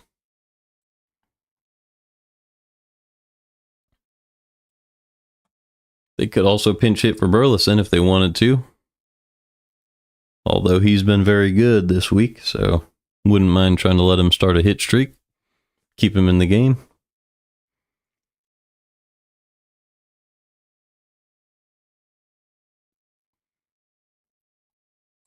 Burleson so far today is 0 for 3, so if they do pinch hit, his hit streak would be over.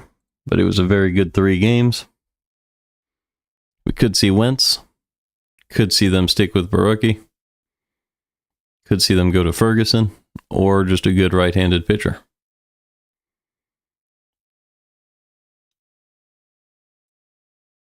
With how the Pirates do things, Barucki only threw 10 pitches last inning. You probably stick with him. And then maybe you go to a righty.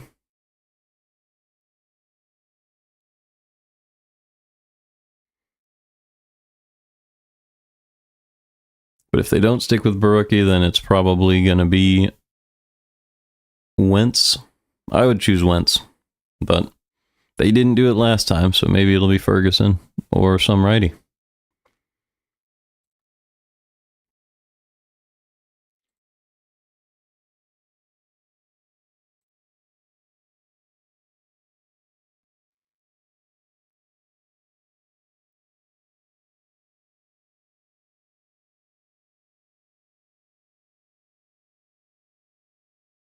It is going to be Ferguson, so they go to a different lefty here.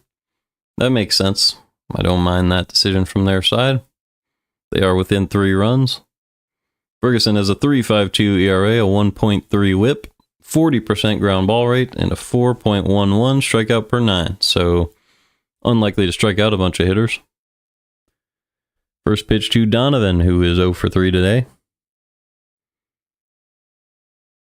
He is in there with the slurve. So the mix between the slider and the curveball. Dropping in on the lower inside corner. 0-1 on Donovan. Here is the second pitch to Donovan. Cutter below the zone, 0-2.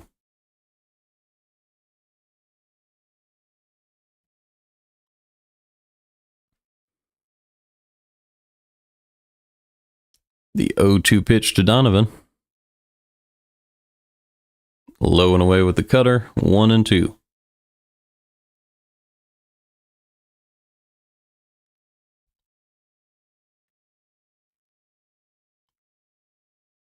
So Ferguson ahead in the count. Here's the 1-2 pitch to Donovan. Outside, chopped to first base. Ferguson ranges over, but is unable to get to the bag, and Donovan has an infield hit. So that was strange. Ferguson probably could have just beelined it straight to the bag and gotten the out there, but he slowed down to catch the ball, and it cost him. Wasn't the best flip from the first baseman either, so a couple of guys to blame there. Either way, Donovan has an infield single, and that will bring up Wilson Contreras with nobody out. So platoon advantage for Contreras. Already walked back in the third. First pitch to Contreras. Right down the middle with the cutter. That's a strike. 0-1.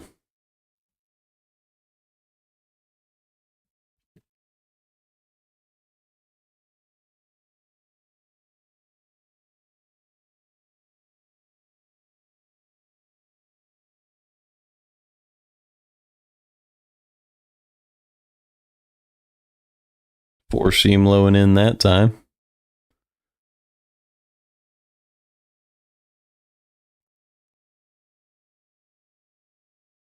Ooh, but they don't. They called time before the pitch was thrown. Still 0-1 on Contreras. Just trying to figure out what happened there. So man on base. Nobody out. Here's the 0-1 pitch. Inside, that's a ball. 1-1.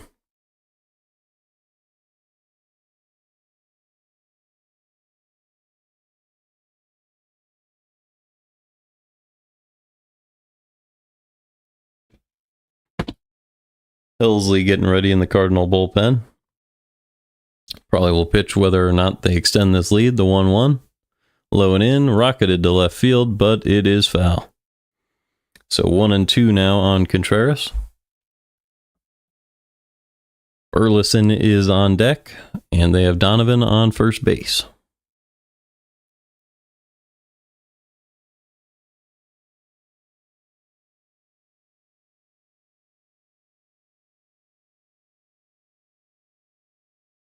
One-two pitch.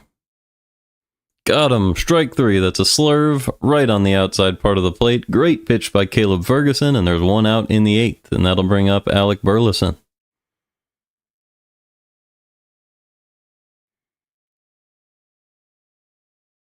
Instead, the Cardinals will pinch hit with Lucan Baker. So they do want that platoon advantage, with Burleson being 0 for 3 today.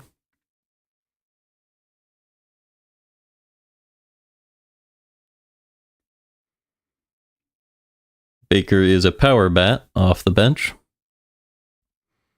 Chance to drive in a run here.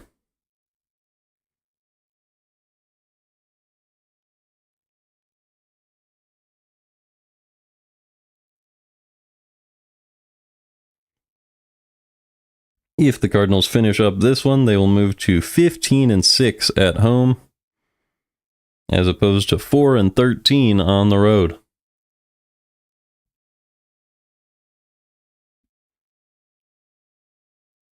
First pitch to Baker. He is low and in. That's a ball. 1-0. So the Cardinals extremely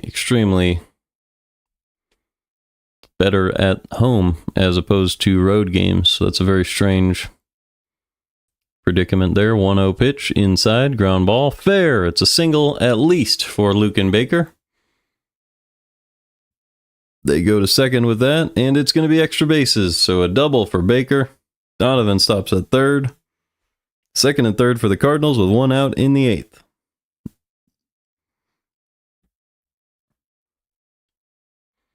This was kind of a softly hit ground ball down the third base line. Just stayed fair inside the bag. And Donovan was unable to score as the ball was not deep enough, but Baker was able to stretch that to a double due to the good placement of the ball. So runners on second and third with 1 out for Gorman. This is going to be a lefty-lefty one. Lefty-lefty matchup with the infield in. First pitch. In there for a strike, outside, 0-1.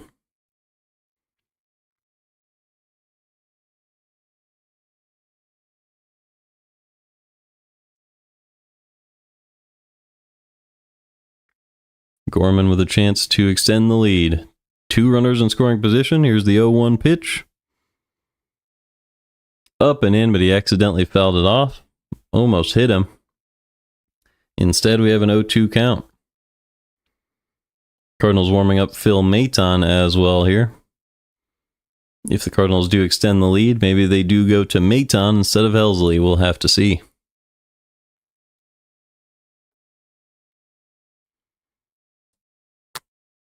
The infield is in, the outfield is still back. So a big stretch of space for Gorman if he can just loft one over the infield here.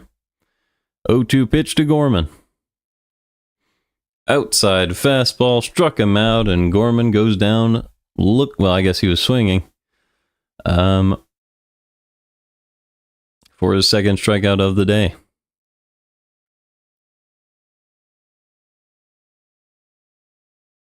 So that'll be it for Ferguson. They're going to go to the right-hander to face Walker with 2 outs and 2 on in the 8th. I'll be back in 1 second.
It will be Colin Holderman, the right-handed pitcher, coming in to face Walker.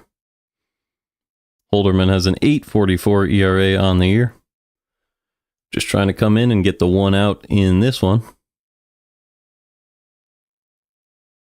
Ahead of Walker and Pajes. Here's the first pitch to Jordan Walker. In the dirt, 0-1. Sorry, 1-0. Jeez, I'm coming off of a break.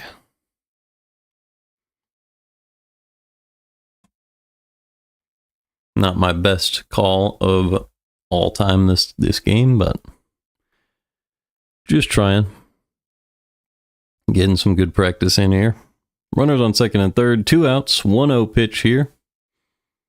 Walker is 0 for 3 today. Here's the pitch. Inside sinker, swung right through that one. 1-1. So that was in on the hands. He probably should have taken that pitch. Nothing he could have done with it. Playing Walker to pole, a little bit of a hole on the right side of the infield. Here's the 1-1 pitch from Holderman. 101, low and in, 1-2.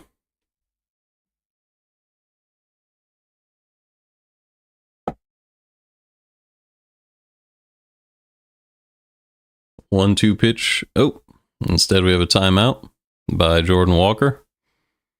He likes to call those. He has 2 strikeouts and a grounded into double play during this game. Trying to make up for it with this last at-bat. The 1-2 pitch from Holderman. Ground ball up the middle. Through for a base hit. 1 run will come around to score, and so will Baker. 2-run single for Walker, and the Cardinals go up 5-0. Great job by Walker finding the hole in the infield and producing for the team. 2-run single that time, just past the glove of Frazier. And it's a 2-run single for Walker.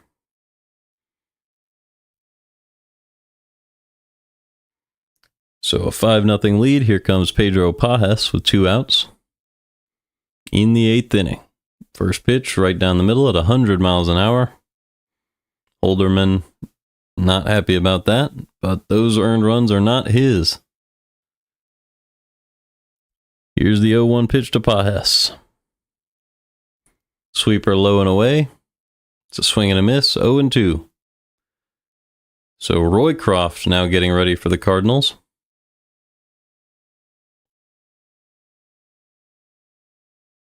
Looks like Roycroft might be the guy they go to with a 5-run lead in the 9th. We'll see if Pajes might be able to extend it here.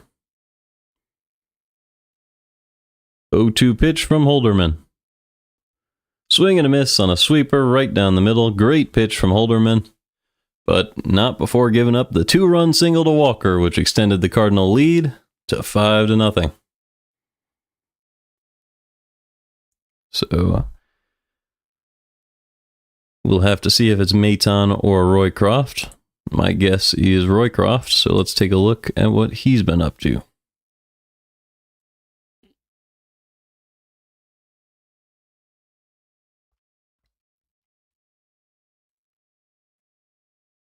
Roycroft obviously hasn't had his best year.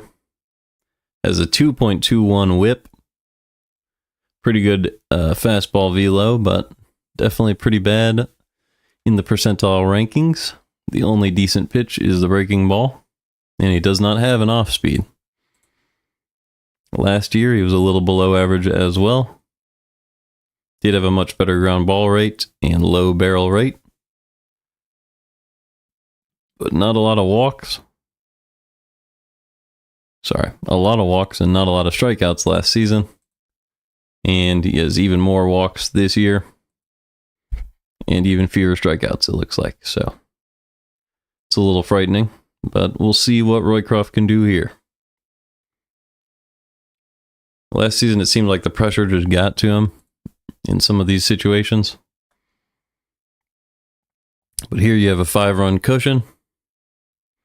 Just needs to put it in the zone, and this one will be an easy ending for the Cardinals. They scored 5 runs on 11 hits. Did have 1 error. That was the catcher interference. And we will get to see Roycroft or Maton finish this game with a 5-run lead.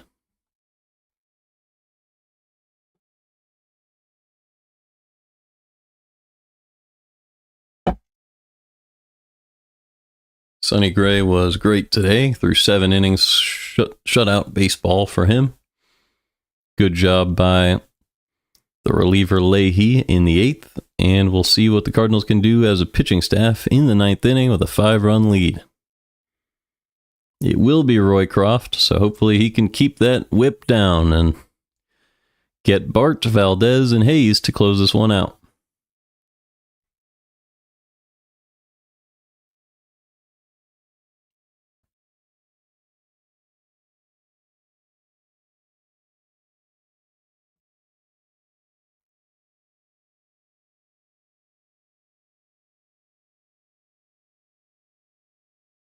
First pitch from Roycroft to Bart is in there for a strike at the top of the zone. Perfectly placed fastball, and it's 0-1.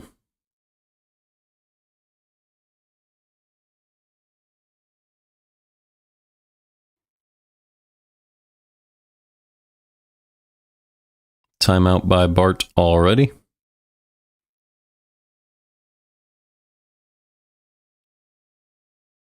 Here's the 0-1 pitch from Roycroft.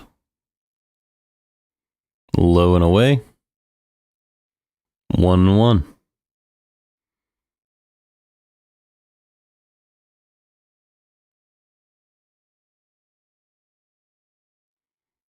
Here's a 1-1 pitch to Bart. Ground ball foul. 1-2. Bart is 0 for 2, does have a walk back in the 4th. Has not struck out yet in this one.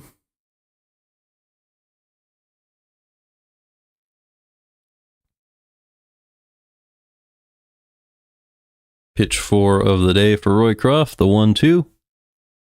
Way outside with the cutter, 2-2.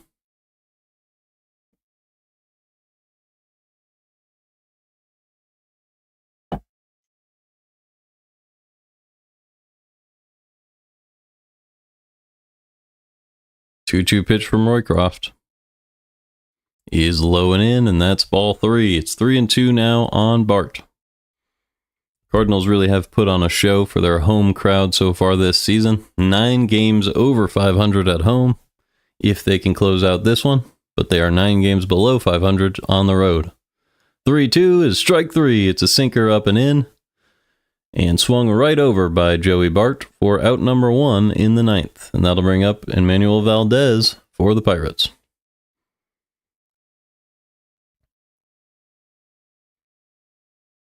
Sonny Gray only gave up 3 base runners, 4 if you include the catcher's interference that he had to work around.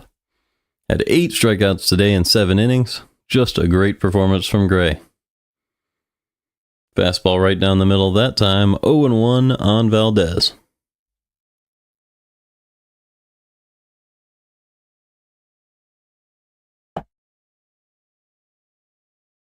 The 0-1 pitch.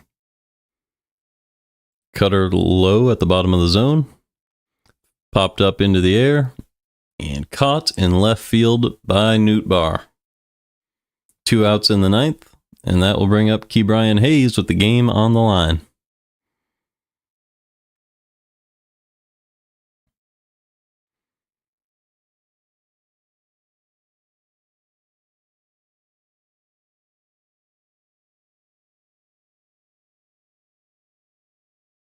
First pitch from Roycroft is low and away with the sinker, 1-0.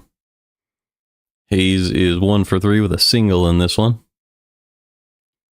Does have 2 strikeouts today. The 1-0 pitch. Sinker at the bottom of the zone for a strike, 1-1. Over in Milwaukee, the Astros lead the Brewers 9-1, so the Cardinals will gain a game on them today. Assuming they close this out, here's the 1-1 pitch. Ground ball, left-hand side. Gorman is there, and the Cardinals win it. So it's 5-0 final in St. Louis. The Cardinals sweep the Pirates and move back to 500 on the year. Absolutely incredible at home this year, 15-6. But they are 9 games below 500 on the road, so let's pick that up with the upcoming road trip. Either way, we're 500 now, and I hope you guys all have a wonderful night. Great game from the Cardinals.